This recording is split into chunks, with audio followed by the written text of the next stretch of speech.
क्या आपने कभी सोचा है कि सुपर हीरो कैसे बनते हैं? नहीं सोचा? तो आज हम आपको दिखाएंगे इस मूवी से जिसका नाम है how I became a super hero. Movie की शुरुआत में एक अंधेरी गली को दिखाते हैं जहां इक्लिप्सो नाम के आदमी पर अटैक होता है और वो बेहोश हो जाता है।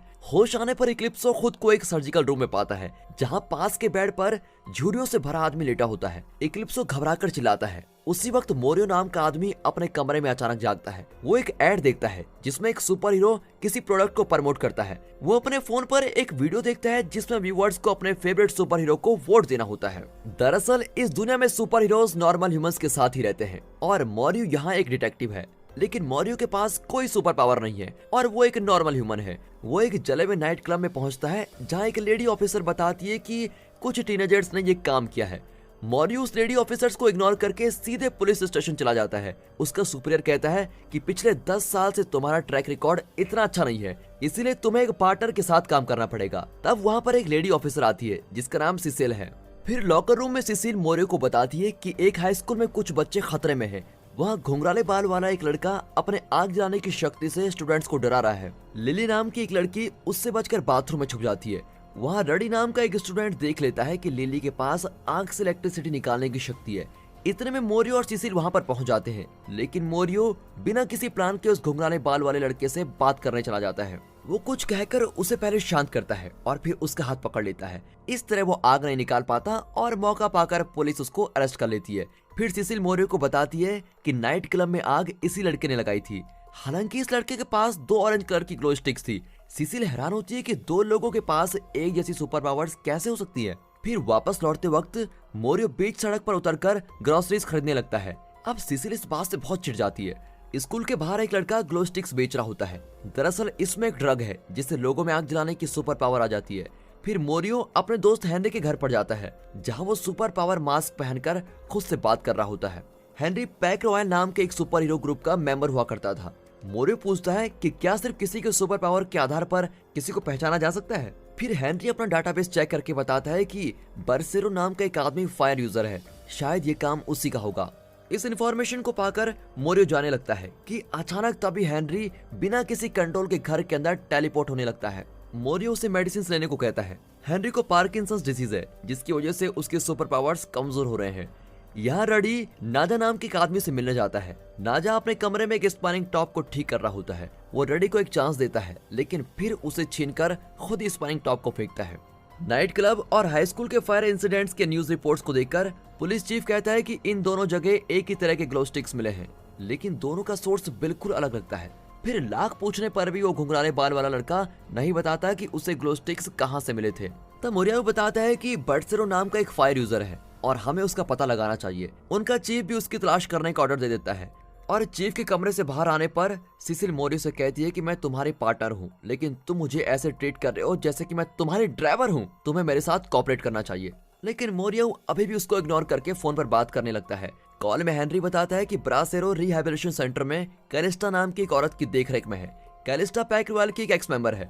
वहाँ कैलिस्टा की गाइडेंस में एक बास्केटबॉल गेम चल रहा होता है। कैलिस्टा एलेक्स नाम के एक लड़के को देखती है और अपने सुपर पावर से पता लगाती है कि एलेक्स को कुछ लोगों ने पैसों के लिए पीटा था।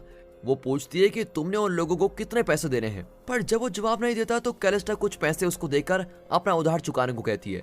अब मोरियो बास्केटबॉल कोर्ट में जाकर कैलिस्टा से बात करता है, लेकिन वो मोरियो की मदद करने से इनकार कर देती है। तब सिसिल आकर उसे बताती है कि मेडिकल एग्जामिनर तुमसे मिलना चाहता है और दोनों वहाँ से निकल जाते हैं। फिर दोनों एक जले हुए शरीर को इंस्पेक्ट करते हैं। मेडिकल एग्जामिनर बताता है कि इस शरीर में हमें ग्लो स्टिक्स वाला केमिकल मिला है, लेकिन शॉकिंग बात तो यह है कि शरीर का खून भी उसी केमिकल का बना है। दरअसल इस आदमी के शरीर से इसका सारा खून निकाल दिया गया था और इसी वजह से ये मरा है। ये और कोई नहीं, ब्रासेरो ही है। वहाँ लिली को लाइब्रेरी में देखकर रडी उससे बातें करता है। जब उसे पता चलता है कि वो अकेली और दुखी है तो अपना नंबर देकर कहता है कि तुम मुझसे कोई भी मदद मांग सकती हो। अब स्टेशन में मोरियो सिसिल से कहता है तुम जाकर आराम करो, जब इस केस में कुछ पता चलेगा तो मैं खुद तुम्हें इन्फॉर्म कर दूंगा। उसके जाने के बाद मोरियो नाइट क्लब की कुछ फोटोज देखता है तो पता चलता है कि वहाँ जलता हुआ एक लड़का भी था। वो तुरंत सिसिल को इन्फॉर्म करता है कि हमें एक लीड मिली है। फिर वे उस लड़के को देखने हॉस्पिटल जाते हैं। मोरियो उससे डायरेक्टली पूछता है कि तुम्हें ग्लो स्टिक्स वाला ड्रग कौन सप्लाई कर रहा है, लेकिन वो ठीक से जवाब ही नहीं देता। अब सिसिल उसको धमकाती है कि इस ड्रग से तुम्हारा शरीर जल्द ही एक्सप्लोड हो जाएगा और इससे बचने की दवा सिर्फ सप्लायर के पास ही होगी। अब अपनी जान बचाने के लिए वो बता देता है कि इस्माइल नाम का लड़का स्कूल के बाहर ड्रग्स बेचा करता है। यहाँ नाजा टेंशन में है क्योंकि उसका एक ड्रग बॉक्स मिसिंग है। वो अपने आदमी को डांटता है कि यहाँ बॉक्स मिसिंग है और वहाँ इस्माइल गायब है और तुम लोगों को इतनी छोटी सी बात समझ में नहीं आई। वो रडी की तारीफ करता है क्योंकि उसी ने इस बात को नोटिस किया था। फिर नाजा के आदमी इस्माइल की तलाश में निकलते हैं। वहाँ पुलिस इस्माइल को ट्रैक करके उसे घेर लेती है। इस्माइल तुरंत बिल्डिंग के ऊपर भाग जाता है। सिसिल उसका पीछा करती है और मोरियाऊ उसको नीचे से फॉलो करता है, लेकिन फिर भी इस्माइल बच निकलता है। लेकिन मोरियाऊ देखता है कि पास के एक स्टोर का आदमी उन्हें अजीब तरीके से देख रहा है। मोरियाऊ और सिसिल धीरे से वहां से जाते हैं। मोरियाऊ उस आदमी से बात करता है और सिसिल पीछे की ओर जाती है। वहां इस्माइल सिसिल पर आग के गोले छोड़ता है, लेकिन मोरियाऊ फायर एक्सटिंग्विशर से आग बुझा देता है और आखिरकार वे इस्माइल को अरेस्ट कर लेते हैं। कैलेस्टा के बास्केटबॉल कोर्ट में कुछ आदमी एलेक्स को पैसों का लालच देकर ड्रग्स बेचने पर मजबूर कर रहे होते हैं, लेकिन वो उनके बहकावे में नहीं आता। तब कैलेस्टा वहां पर आती है। पुलिस स्टेशन में सिसिल और उसके आदमी इस्माइल से सच उगलवाने की बहुत कोशिश करते हैं, लेकिन वो कुछ नहीं बताता। फिर मोरियाऊ उसको इंटेरोगेट करता है। जब वो बाहर आता है तो सिसिल पूछती है कि उसने तुम्हें क्या बताया। मोरियाऊ बताता है कि वो अपना मुंह खोल ही नहीं रहा है। फिर वो कुछ खाने के लिए एक रेस्टोरेंट में जाता है। तब हेनरी कॉल करके पूछता है क्या सच में सुपर पावर वाला कोई ड्रग है। फिर वो मोरियाऊ को बताता है कि ब्रासेरो की मौत के बाद मैंने पता लगाया कि कुछ सुपर हीरोज गायब हो गए हैं। उनमें से इक्लिप्सो भी एक है। वो किसी को भी कुछ देर के लिए अंधा बना सकता है और पिछले एक हफ्ते से वो मिसिंग है। इसी बीच मोरियाऊ रेस्टोरेंट से बाहर कुछ लोगों को भागते हुए देखता है। वो पुलिस स्टेशन जाकर देखता है कि एक पुलिसमैन अंधा हो गया है। वो तुरंत और फोर्स बुलवाता है और स्टेशन के अंदर चला जाता है। वहाँ सिसिल दुश्मन का पीछा कर रही होती है, लेकिन कुछ देर में वो भी अंधी हो जाती है और रेलिंग से गिरने वाली होती है। मोरियाऊ उसको बचाना चाहता है, लेकिन सफल नहीं होता और वो नीचे गिरती है।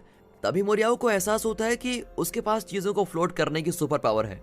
इससे वो सिसिल को बीच में ही फ्लोट करवाता है और उसको नीचे जाकर पकड़ लेता है। इस्माइल ये सब कुछ देख लेता है और फिर नाजा के आदमी उसको लेके जाते हैं। अगले दिन मोरियाऊ और सिसिल एक दूसरे के बारे में बातें करने लगते हैं और लगता है इनके बीच दोस्ती हो गई है। मोरियाऊ सिसिल को नहीं बताता कि कल रात पुलिस स्टेशन में क्या क्या हुआ था। वहाँ नाजा इस्माइल के सर पर स्पानिंग टॉप फेंककर अपने आदमी को ऑर्डर देता है कि इसे मार डालो। फिर अपनी जान बचाने के लिए इस्माइल कहता है कि मोरियाऊ के पास भी सुपर पावर्स हैं। लेकिन ये सुनकर नाजा को और गुस्सा आता है और वो खुद इस्माइल को मार देता है। वो रडी से कहता है कि मोरियाऊ का पता लगा वो कहाँ पर है और क्या कर रहा है। यहाँ कैलेस्टा एलेक्स से पूछती है कि वो आदमी तुमसे क्या कहना चाहते हैं। एलेक्सा को डर है कि कहीं उसको रिहेबिलिटेशन प्रोग्राम से बाहर न कर दिया जाए, इसीलिए ड्रग बिजनेस के बारे में वो कैलेस्टा को सब कुछ बता देता है। अगले सीन में दिखाते हैं कि वही आदमी जो एलेक्स से ड्रग सेल करवाना चाहते थे वो एक ड्रग डीलर से मिलते हैं। डीलर उनको ब्लू कलर की ग्लो स्टिक ट्राई करने को कहता है।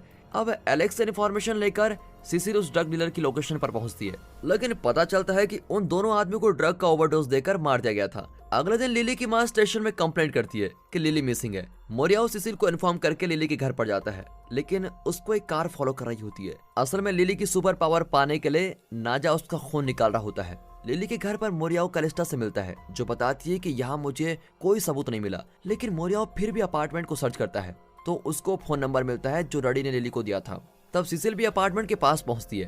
कैलेस्टा की सुपर पावर उसको बता देती है कि सिसिल पर गोली चलने वाली है, इसीलिए कैलेस्टा सिसिल को वार्न करने के लिए भागती है। इतने में दो आदमी मोरियाऊ को पकड़कर एक ट्रैंकुलाइजर इंजेक्ट कर देते हैं और वो बेहोश हो जाता है। वो मोरियाऊ को एक पार्किंग लॉट में लेके जाते हैं जहाँ पर एक वैन उनका इंतजार कर रही होती है। सिसिल तुरंत मोरियाऊ को बचाना चाहती है, लेकिन कैलेस्टा की सुपर पावर से उसे पता चल जाता है कि मोरियाऊ बेहोशी में भी अपनी सुपर पावर को यूज कर सकता है। वो सिसिल को रोक देती है, पर वो रोकने की वजह नहीं बताती क्योंकि पुलिस फोर्स में सुपर हीरोज का होना इलीगल है। वो वैन को पिचकता हुआ देखकर उन पर अटैक करने जाती है। अब सिसिल मोरियाऊ को उठाने लगती है और कैलेस्टा एक आदमी से फाइट करने लगती है। वैन के अंदर रडी जान जाता है कि मोरियाऊ ने ही वैन को रोक रखा है। वो मोरियाऊ पर कई बार शूट करता है, फिर वे मोरियाऊ के शरीर को वहीं छोड़कर बच निकलते हैं। सिसिल मोरियाऊ की शर्ट खोलती है तो सारे बुलेट्स उसके शरीर पर फ्लोट कर रहे होते हैं।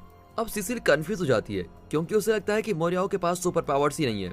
दोनों मिलकर मोरियाऊ के शरीर को हेनरी के पास लेके जाते हैं जहां मोरियाऊ को ट्रीटमेंट होता है। तब कैलेस्टा सिसिल को बताती है कि एक पुलिस ऑपरेशन के दौरान ही हमें मोरियाऊ के सुपर पावर्स का पता चला था और हमारे सुपीरियर गीगा मैन ने उसके सुपर पावर्स को देखकर ही उसको हायर किया था।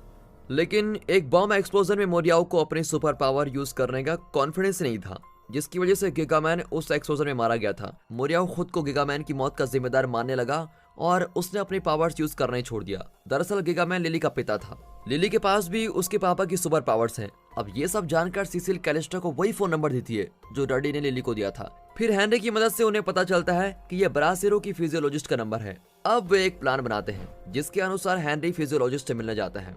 हेनरी पानी मांगता है और जब वो पानी लेने जाती है तो हेनरी उसके ऑफिस में एक रिकॉर्डिंग डिवाइस फिक्स कर देता है। अब सिसिल को पता चलता है कि फिजियोलॉजिस्ट किसी दूसरे डॉक्टर के साथ काम करती थी, लेकिन नैतिक अनबन के कारण दोनों अलग हो गए। अब सिसिल उस डॉक्टर की तलाश में लग जाती है। फिजियोलॉजिस्ट की रिकॉर्डिंग से हेनरी को पता चलता है कि वो नाजा को जानती है और नाजा से ये भी कहती है कि लिली को किडनैप करके तुमने अच्छा नहीं किया, तुम इस तरह लोगों का खून नहीं कर सकते।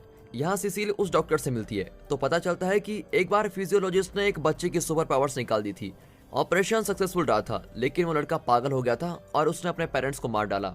लिली का हाल जानने के लिए फिजियोलॉजिस्ट नाजा के अड्डे पर पहुंचती है और कैलेस्टा छुपकर उसको फॉलो करती है। तब कैलेस्टा नाजा का फोटो खींच लेती है। वहाँ फिजियोलॉजिस्ट नाजा को बताती है कि लिली को जिंदा कैसे रखा जा सकता है। हेनरी के घर पर सिसिल मोरियो से कहती है कि हमें लिली को बचाना है। हालांकि मोरियाओ को अब तक होश नहीं आया है। फिर सिसिल को पता चलता है कि फिजियोलॉजिस्ट ने नाजा के इलीगल बिजनेस के बारे में पुलिस को बताने का फैसला किया है, लेकिन इससे कई लोगों की जान खतरे में पड़ सकती है। तब मोरियाओ के हाथ हिलने लगते हैं और लगता है उसको होश आ रहा है। सिसिल की टीम नाजा के अड्डे पर पहुंचती है। ये जानकर नाजा टेंशन में अपने आदमियों को अलर्ट कर देता है। फिर वो रडी के साथ मिलकर अपने ड्रग्स बटोरने चला जाता है, लेकिन उसे अब भी लिली की जरूरत है, इसीलिए उसे भी कमरे से बाहर लेके चला जाता है। नाजा के आदमी खुद भी ग्लो स्टिक्स वाला ड्रग ले लेते हैं और उनमें सुपर पावर्स आ जाती है। अब उनके और पुलिस के बीच खतरनाक लड़ाई होती है। इनके पास सुपर पावर्स होने के बावजूद वे एक्सपीरियंस्ड पुलिस ऑफिसर से हार जाते हैं और नाजा लिली को लेकर भाग रहा होता है कि मोरियाओ उसके सामने पर आता है। फिर नाजा उस पर अटैक करता है, लेकिन मोरियाओ एक शीट से उसके हमले को रोकता है और उसके पास चला जाता है। बाहर पुलिस नाजा के आदमियों को अरेस्ट कर लेती है। अब पुलिस चीफ कैलेस्टा और हनी से पूछता है कि अगर मोरियाओ के पास सुपर पावर्स हैं तो उसे पुलिस फोर्स में नहीं होना चाहिए। अंदर लिली की आंखों में बिजली देखकर नाजा जरा डिस्ट्रैक्ट हो जाता है और मौका पाकर मोरियाओ उस पर पंचेस की बरसात करता है। इतने में सिसिल आकर लिली को बचा लेती है और नाजा अब गुस्से में चिल्लाने लगता है। फिर मोरियाओ नाजा को लेकर आसमान में उड़ने लगता है और हद से ज्यादा सुपर पावर्स ड्रग्स के कारण नाजा का शरीर बिल्कुल एक्सप्लोड हो जाता है। लेकिन एक्सप्लोड होने से कुछ सेकंड पहले मोरियाओ उसको छोड़ देता है और खुद बच जाता है। अब सिसिल, कैलेस्टा और हेनरी मोरियाओ को साथ लेकर टेलीपोर्ट हो जाते हैं। अब सभी न्यूज चैनल्स नाजा के अड्डे पर हुई घटनाओं की चर्चा कर रहे होते हैं। सभी एक ही सवाल उठाते हैं कि वो नया सुपर हीरो कौन है जिसने लिली को बचाया। अब पुलिस मोरियाओ को द टाइटन का खिताब देती है, लेकिन पुलिस चीफ मोरियाओ को काम से निकाल देता है क्योंकि पुलिस फोर्स में सुपर हीरो का काम इलीगल है और मोरियाओ की पोजीशन पर सिसिल को अपॉइंट किया जाता है और अब वही pack royal super hero group के साथ काम करेगी।